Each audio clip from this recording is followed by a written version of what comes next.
మాజీ CM YS Rajasekhar Reddy వర్ధంతి సందర్భంగా వారి విగ్రహానికి ప్రజ్ఞాపూర్లో పూలమాలలు వేసి ఘన నివాళి అర్పించిన ఆత్మ కమిటీ చైర్మన్ మల్లారెడ్డి, టీపీసీసీ రాష్ట్ర కార్యదర్శి నాయిని యాదగిరి, యువ నాయకుడు ఉప్పల ప్రవీణ్. ఈ సందర్భంగా వారు మాట్లాడుతూ, వైఎస్ రాజశేఖర్ రెడ్డిని ప్రజలు మరచిపోరు అని, పేద ప్రజల ఆశా జ్యోతి వైఎస్ రాజశేఖర్ రెడ్డి అడుగుజాడల్లో నేటి రేవంత్ రెడ్డి సర్కార్ పయనిస్తూ ప్రజాసంక్షేమ పాలన అందిస్తుందని అన్నారు.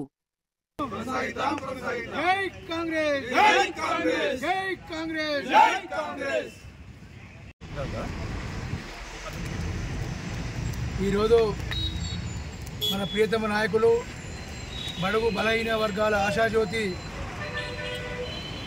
దివంగత నేత వైఎస్ రాజశేఖర రెడ్డి గారి 16వ వర్ధంతి సందర్భంగా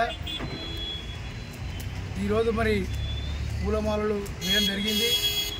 వైఎస్ రాజశేఖర రెడ్డి గారు 2004లో ముఖ్యమంత్రి అయిన తర్వాత మరి పేద ప్రజల కొరకు ఆరోగ్యశ్రీ కానీ, ఫీజు రియంబర్స్మెంట్ కానీ, మళ్ళీ రైతులకు రుణమాఫీ కానీ ఇటువంటి కార్యక్రమాలు మరి ప్రజల్లోకి తీసుకుపోయి మరి ప్రజల్లో మంచి నాయకునిగా గుర్తింపు చెందిన వ్యక్తి రాజశేఖర రెడ్డి గారు. మరి ఆ రోజు రాజశేఖర రెడ్డి గారి నాయకత్వంలో కాంగ్రెస్ పార్టీ మళ్ళీ 2009లో కూడా మరి అధికారంలోకి రావడానికి జరిగింది.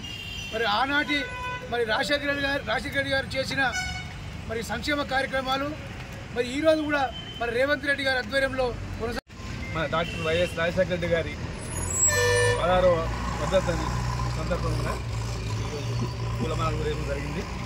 ఆయన చేసిన సేవలు బడుగు బలహీన వర్గాల ఆశాజ్యోతి రాజశేఖర రెడ్డి గారు ఉమ్మడి ఆంధ్రప్రదేశ్లో ఉన్న ఆయన ముఖ్యమంత్రి అయినటువంటి రాజశేఖర రెడ్డి గారు ఉచిత కరెంటే కానీ, 108 కానీ, ఫీజు రియంబర్స్మెంట్ కానీ, ఆరోగ్యశ్రీ కానీ, ఇందిరమ్మ ఇండ్లే కానీ, రేషన్ కార్డ్సే కానీ ఆయన చేసిన సేవలు ఇప్పటికి కూడా ప్రజలల్లా స్థిరస్థాయిగా నిలిచిపోయినటువంటి మహానేత రాజశేఖర రెడ్డి గారు.